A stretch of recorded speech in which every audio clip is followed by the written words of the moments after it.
அவங்ககிட்ட தீட்சை வாங்கினோடனே 6 மாசமா சுத்தமா இல்லை. 6 மாசமா பெயின் எதுவுமே இல்லை, நல்லா ஆயிட்டேன், ஹாப்பின்னாரு. அப்புறம் இப்போ 4 நாள் பேசல முன்னாடி ஒரு சுவையான சம்பவம் சொன்னாரு. திடீர்னு ஒரு நாள் நைட்டு அதே மாதிரி திருப்பி ரிப்பீட் ஆச்சு கடுமையா. அப்ப சாமி எனக்கு தீட்சை எப்படி கை வச்சு அழைச்சி தராது, கண்ணை மூடி பாவனையில திருப்பி எனக்கு கொடுத்த மாதிரி பண்ண, சுத்தமா போயிடுச்சு அப்படின்னாரு. திருப்பி இன்னைக்கு வரைக்கும் இல்லை அப்படின்ற செய்தி சொன்னாரு. இப்போ உங்களை சூட்சமா ஒரு அந்த பாவனையில பண்ணது பிரபஞ்சம் அந்த ஹெல்ப் பண்ணி இருக்கா, பிரபஞ்சமா பார்த்தனால. நீங்க அப்படி பாக்குறதோட இதோட உண்மை தத்துவம் என்னன்னா, இது சரணாகதி அடைஞ்சிட்டா ஒரு அனுபவம் பெற்றவங்களே அந்த காற்று தத்துவமும் வருவாங்க. நம்மளாலே பல வடிவத்துக்குள்ள வர முடியும். அது என்னன்னா அது மேஜிக் மாதிரி ஆயிடக்கூடாதுன்றதுக்காக கொஞ்சம் கொஞ்சமா அது அந்த ஸ்டெப் பை ஸ்டெப் போகணும்னு சொல்லுவாங்கல்ல, அதுதான் ஸ்டெப் பை ஸ்டெப். இப்ப அவ்வளவு பேர் இருக்கும்போதும் வடலூர்ல நான் ஒரு செயலை காண்றேன் அப்படின்னா இது வந்து மேஜிக் எல்லாம் கிடையாது. அதுதான் தியானத்துல இருக்கிற அனுபவம். ஒரு கிளியரான எக்ஸ்பீரியன்ஸா தான் நம்ம வந்து அதை எடுத்துக்கணும். இது வந்து ஒரு ஒரு ஒரு ஆராய்ச்சியில் ஈடுபடுறோம்னா அந்த ஆராய்ச்சியோட நோக்கத்தை மட்டும் தான் நம்ம எடுத்துக்கணும். அதுக்குள்ள வேற வடிவம்லாம் தேவை கிடையாது. இப்ப நம்ம ஆராய்ச்சி பண்ணி இந்த கோர்ஸ் எல்லாம் முடிச்சு புத்தகத்தெல்லாம் வச்சுட்டோம். இந்த புத்தகத்தெல்லாம் எங்க வைக்கிறோம்னா பொது இடத்துல இன்னைக்கு வச்சாதீங்க, நீங்க எடுத்து படிச்சுக்கலாம். ஆனா நீங்க பாஸ் ஆகியே தீருவீங்கன்னு நான் சொல்ல முடியாது. அதுக்கு நிறைய யோகா சென்டர் இருக்கு. பாஸ் ஆகலாம், நீங்க 100% பெயிலாம ஆயிடலாம். காரணம் என்னன்னா உங்களுக்கு சவால் காத்து.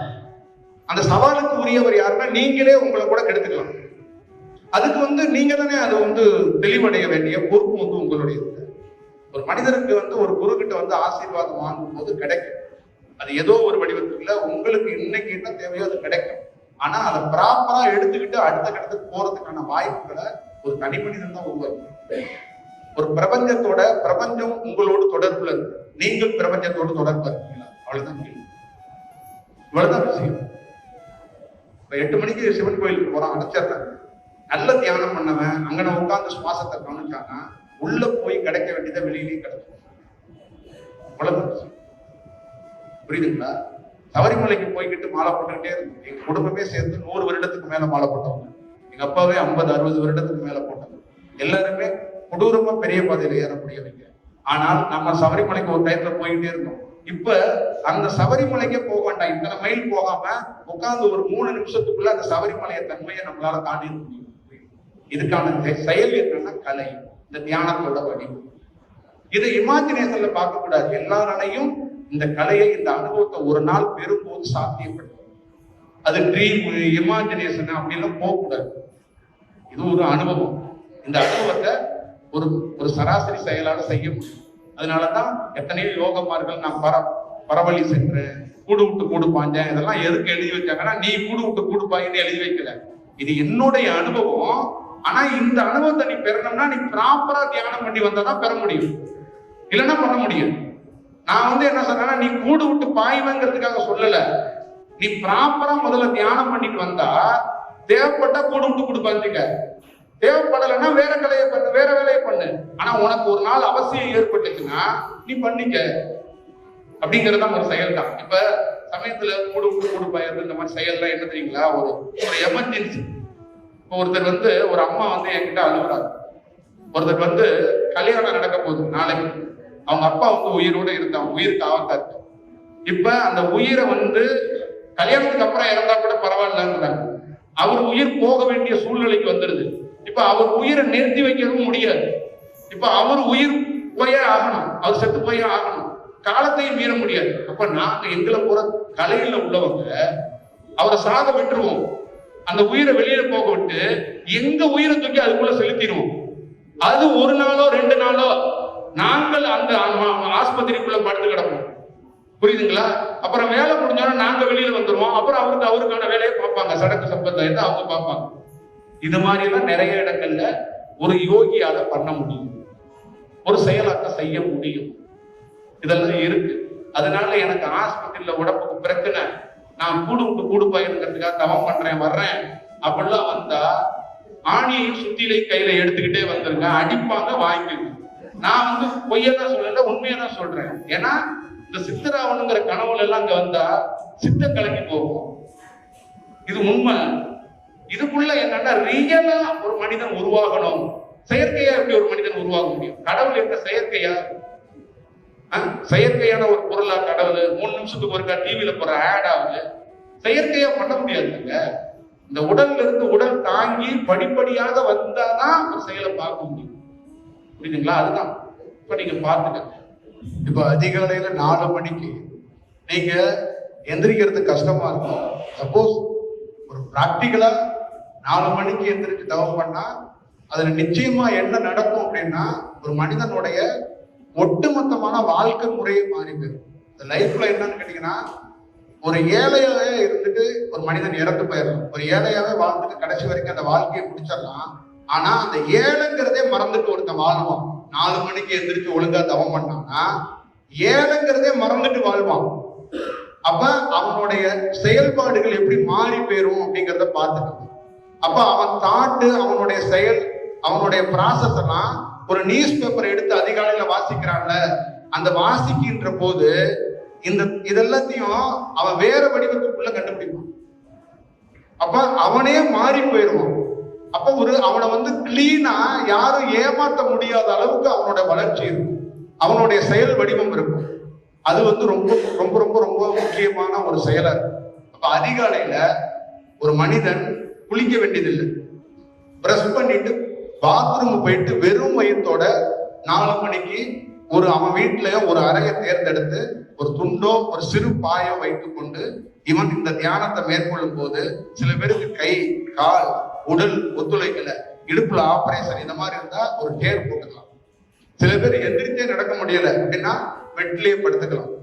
சில பேர் நல்லா உட்கார முடியுது அப்படின்னா ஒரு செயல்ல உட்கார்ந்துக்கலாம். சில பேருக்கு உங்களுக்கு ஒரு விதமான ஒரு ஆசனம் வருதுன்னா அந்த ஆசனத்தை வைத்துக் கொள்ளுங்கள். ஒரு விதமான முத்திரை பிடிக்கிறீங்கன்னா அந்த முத்திரையை வைத்துக் கொள்ளுங்கள். ஒரு டயத்துல உங்களுடைய அனுபவத்துல நீங்க எந்த முத்திரையை பிடிக்க வேண்டும் என்பது உங்க தியானமே கற்றுக் கொடுக்கணும். அதை போய் நீங்க இந்த முத்திரையை பிடிச்சு இந்த மாதிரி காலை படிக்க வச்சு இந்த மாதிரி ஒரு செயல் செய்யணும்னா அதுவும் செயற்கை தன்மையாக மாறி போயிடும். யாருக்கு எந்த முத்திரை என்பது எந்த மனிதனாலும் அவ்வளவு சாமானியமாக அறிய முடியாது. இந்த முத்திரைக்குள்ளேயே அவ்வளவு பெரிய ரகசியம் இருக்கிறது. அவ்வளவு சாமானியமாக இந்த முத்திரையை கையாற்ற முடியாது. இந்த இடத்துல இப்படி பிடிச்சுக்கிட்டு இப்படி நிக்கிறதோ இல்ல வெவ்வேறு வடிவத்துக்குள்ள முத்திரையை இப்படி பிடிச்சி இங்க சாய்க்கிறத 4 விரல பல்வேறுபட்ட செயலாக்கங்கள் இதுக்குள்ள அடங்கி இருக்கிறது. அதனால இந்த வடிவத்துக்குள்ள எல்லாம் கொடுக்க கூடாது என்பது யோகிகளுடைய பிரபஞ்சத்துடைய கட்டளை. இதெல்லாம் தானா மாறும். உங்களை அறியாமே உங்க கை உங்க விரல் போய் உங்க முத்திரையை கண்டுபிடிச்சிடும். அனுபவம் வரும்போது கண்டுபிடிச்சிரும். அதுவே போயிடும் தானா. அப்ப 4 மணிக்கு ஒரு இடத்தை தேர்வு பண்ணிக்கிட்டு அந்த இடத்துல நீங்க பாத்ரூம் போயிட்டு, சப்போஸ் பாத்ரூம் வரல அப்படின்னா அன்று தியானத்தை நிறுத்தணும். பாத்ரூம் எப்ப வருதோ அப்பதான் பவுன் பண்ணணும். பாத்ரூமே வரல நான் பண்றேன்னா அது பெரிய பாவம். அந்த செயலை நீங்க செய்யாதீங்க. காத்திருங்க. இரவு முன்னாடியே உணவு எடுத்துக்கங்க. அப்படி இல்லைன்னா இரவு உணவை குறைச்சிட்டு நீங்க என்ன எனர்ஜியா வாழைப்பழமோ இல்ல வேற ஏதாவது செயலோ நீங்க எடுத்துக்கொள்ளுங்க. இந்த உடல் சார்ந்து கொஞ்சம் கவனம் வைங்க. கவனம் வச்சுட்டு பாத்ரூம் மட்டும் போகாம தியானம் பண்ணாதீங்க. போயிட்டு திருப்பி இங்க உட்கார்ந்துட்டு இந்த மகா சிவா காற்றை சக்தி கொடு அப்படின்னு இந்த மந்திரம். அப்ப நீங்க உட்கார்ந்துட்டீங்க, சரணாகதி அடைஞ்சிட்டீங்க, கண்ணை மூடிட்டீங்க. இந்த சுவாசத்துக்குள்ள கவனம் இருக்கும்போது நல்ல வாயை ஓப்பனா வச்சு நீங்க வெளிமுகமாக சொல்லலாம். வீட்டுல தூங்குறவங்க யாராவது டிஸ்டர்ப் ஆகும்னா அதுக்கேற்ற மாதிரி ஒரு இடத்தை செட் பண்ணிக்கணும். அப்ப கீழே இடுப்பு பகுதிக்கு கீழே முதுகு தண்டு முடியும், ஒரு பெண்டாகி முடியும். அந்த உள் பக்கமாக அடி வயிற்றுல நீங்க போய் உங்க கவனத்தை போய் வைக்கணும். உங்க கவனத்தை அங்க கொண்டு வச்சுட்டு மகாங்கும் போது நீங்க அப்படியே எழணும். சிவாங்கும் போது அடுத்த ஸ்டெப் எழணும். சக்தி கொடு அப்படிங்கும் போது அந்த உச்சி தலையை போய் தொடரும் உள் பக்கமா. அதுக்கப்புறம் மேல இருந்து மகா சிவா காற்றே சக்தி கொடும்போது கீழே வந்தார். இப்ப மகா சிவா காற்றே சக்தி கொடு, கீழே இருந்து ஒருத்தன் மகா சிவா காற்றே சக்தி கொடு மேல போய் டச் ஆயிட்டான். மேல டச் ஆனதுக்கு அப்புறம் மகா சிவா காற்றே சக்தி கொடு அப்படின்னு கீழே வந்துடும். இப்ப ஓபன் பண்ணி சொல்லும் போது இத பண்ணி மட்டும் பாருங்க, அது என்ன நடக்குதுங்கிறது உங்களுக்கு தெரியும். அப்புறம் தெரியும் இந்த வாசி, இந்த கலை, இந்த செயல் எல்லாத்தையும் தாண்டி இதோடைய ரோல் என்ன, இது சும்மா பார்க்க சிம்பிளா தான் இருக்கும். இந்த வடிவத்தை 108 டைம் நீங்க பண்ணி பாருங்க. கீழ இருந்து மேல போய் டச் பண்றது 54 வாட்டி. மேல போனவன் கீழே இறங்கி வரணும்ல, கீழே இறங்கி வர்றது 54 வாட்டி. இப்ப மேல கீழே இருக்கிறோம். மகா சிவா காற்றே சக்தி கொடு அப்படின்னு மேல போயிட்டோம்ல, திருப்பி அதே மகா சிவா காற்றே சக்தி கொடுங்கிறது 54 தடவை. இவ்வளவுதான் விஷயம். ஆனா மொத்தமா 54 பிரிக்க முடியலைன்னா 108 கவுண்ட் வச்சுக்கோங்க. இதுக்காக தீக்குச்சி எடுத்து வச்சுக்கிறேன், பேனா நோட்டை எடுத்து வச்சுக்கிறேன், பூவை தூக்கி போட்டுக்கிறேன், கால்குலேட்டர் வச்சுக்கிறேன், செல்லுல கவுண்ட் பண்ணி வச்சுக்கிறேன். உங்க மனித அறிவை தயவு செய்து பயன்படுத்தாதீங்க. உங்க மனித அறிவை உங்க பெட்ரூம்லயே அங்க கலட்டி வச்சுட்டு இதுக்கு தியான அறிவை பயன்படுத்துங்க. உங்க சக்தி ஞானத்தை பயன்படுத்துங்க. ஃபர்ஸ்ட் 4 வாட்டி 108 பிடிக்க முடியலன்னா பரவாயில்ல, ஒரு நாள் 108 நீங்களே பிடிக்கணும். இதுதான் உங்களுக்கு இருக்கிற டாஸ்க். நீங்க ஒரு காட்டுக்குள்ள இருக்கீங்க, அங்க பூவையே பறிக்க முடியாது, அப்ப என்ன பண்ணுவீங்க? தீக்குச்சியே எடுத்து போட முடியாது, அப்ப என்ன பண்ணுவீங்க? இது பூசாரி கொடுக்குற மந்திரம் கிடையாது. இந்த போயிருமா குபேரன் மந்திரத்தை கொடுக்குறேன், நீ போ கோடி கோடியா இந்த கூரையை பிரிச்சுட்டு காசு கொட்டுங்கிற கதை கிடையாது. இது உண்மையிலேயே இதை அடிப்படையாக இது என்ன வேலை செய்யும்னு கண்டறிஞ்சு பார்த்துட்டு வந்து கொடுக்கணும். 16ஆம் தேதி உங்களை சந்திப்போம். நல்ல செயலாக இருக்கட்டும். நன்றி, வணக்கம்.